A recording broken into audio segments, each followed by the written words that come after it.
life back thanks to a liver transplant from her daughter. Surgery is going to be happening this morning in the Bay Area. Marianne on special assignment live at the hospital this morning. Marianne, what's happening? Hi, guys. Yeah, I'm live outside UCSF Medical Center. The surgery begins in about 2 hours for Cyndi Scar and her daughter, Briana. Cyndi's getting a liver transplant in what's called a live donor transplant. That means her daughter, Briana, is giving her part of her liver, and both livers will grow back into healthy organs. It's really an amazing surgery. It's fairly rare, and it begins in about 2 hours. I had a chance to get the whole background when I met with them about 2 weeks ago. Take a look.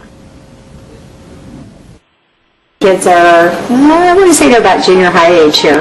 There are family pictures all over Cyndi Scar's home. Many show her as a new mom with firstborn Briana, both of them happy and healthy. Now, as adults, the contrast between mother and daughter is striking, changes Cyndi started to feel 7 years ago. At the time I was working, I was opening a business, I was coaching at the high school, and just getting really, really tired. Just unusually tired, but I kind of wrote it off to just turning 40. It was much more than that. A test to rule out a rare liver disease revealed that's exactly what it was, but there was more bad news. There's nothing you can do for it. There's no cure. It's just transplant. It was weird seeing her go from being able to do everything to not being able to do pretty much anything.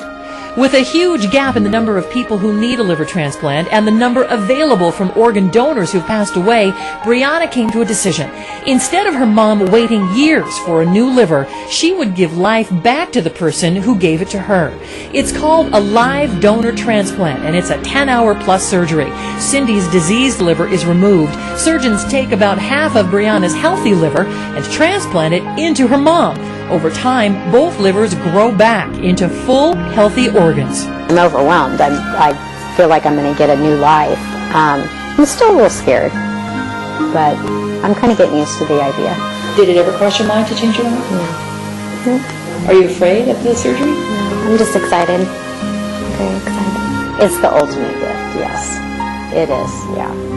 Very unselfish. I feel comfortable about it. Cyndi's friends have jumped in, helping with fundraising and support. Her to-do list for after surgery is full of things most of us avoid, like yard work and home projects. But one wish tops them all.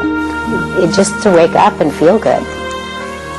That's the main thing. Wake up, feel good, feel like I can get through the day without having to lay down or, you know, I'm just really looking forward to it. It's going to be good now? Yeah, it will be.